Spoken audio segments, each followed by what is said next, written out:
Löwenlines Animals Tiere Selzer-McKenzie SelMcKenzie Tiere Selzer-McKenzie der Löwe, Panthera leo, veraltet, poetisch Löwe ist eine Art der Katzen. Er lebt im Unterschied zu anderen Katzen in Rudeln, ist durch die Mähne des Männchens gekennzeichnet und ist heute in Afrika sowie im indischen Bundesstaat Gujarat beheimatet. Im Deutschen gibt es zwei Varianten desselben Wortes, einmal das gängige, Löwe, das aus dem norddeutschen Raum übernommen wurde, sowie das altertümlich poetische, Löw. Entlehnt hat das Deutsche die Bezeichnung aus lat. Leo, das seinerseits dem Gr. Leon, entstammt. Vermutet wird weiterhin, dass das Wort im semitischen Raum, Assyr, Labo, Hebr, Leber, gleich die Löwen, seinen Ursprung hat. Merkmal Weibchen des asiatischen Löwen mähnenloses Löwenmännchen aus dem Tsavo-Nationalpark, Kenia. Nach dem Tiger ist der Löwe die zweitgrößte Katze und damit das größte Landraubtier Afrikas. Ein Löwenmännchen hat eine Kopfrumpflänge von 170 bis 250 cm, eine Schulterhöhe von etwa 120 cm und eine Schwanzlänge von rund 1 Meter. Ausgewachsene männliche Tiere kommen auf ein durchschnittliches Körpergewicht von 225 kg.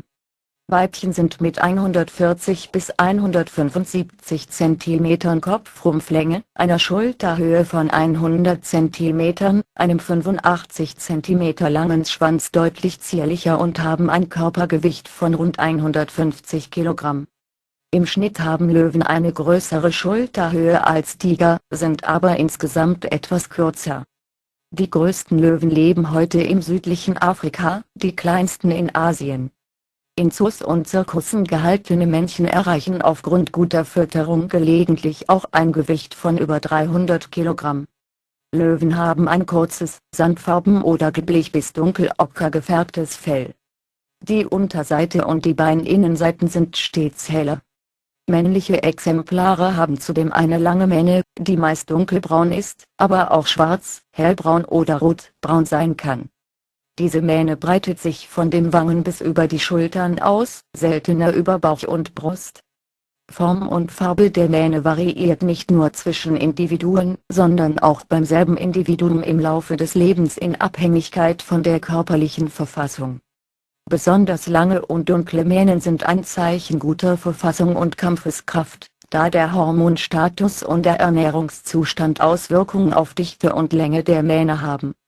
Experimentelle Untersuchungen mit ausgestopften Löwenmännchen haben gezeigt, dass Weibchen positiv auf Modelle mit längeren und dunklen Mähnen reagieren, während Männchenmodelle mit ausgeprägten Mähnen eher meiden.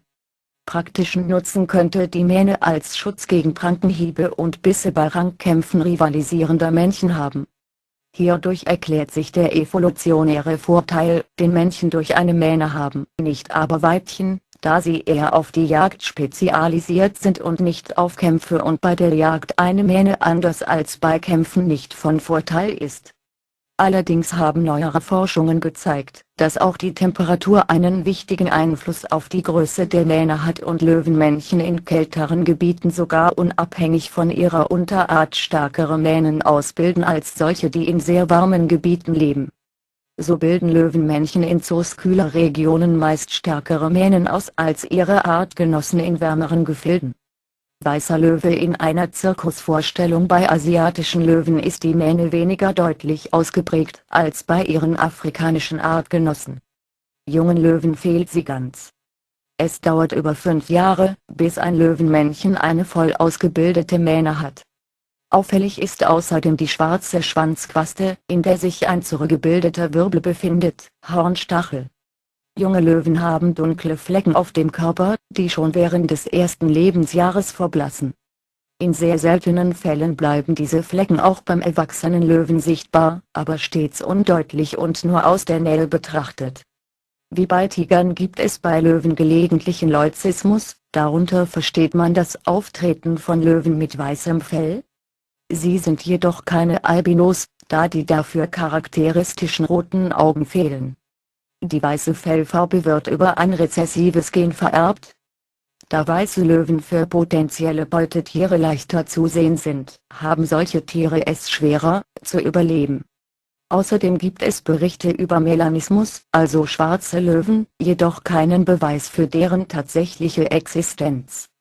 Verbreitungsgebiet und Lebensraum: Afrikanisches Verbreitungsgebiet des Löwen. Einst besaß der Löwe das größte Verbreitungsgebiet aller Landsäugetierarten.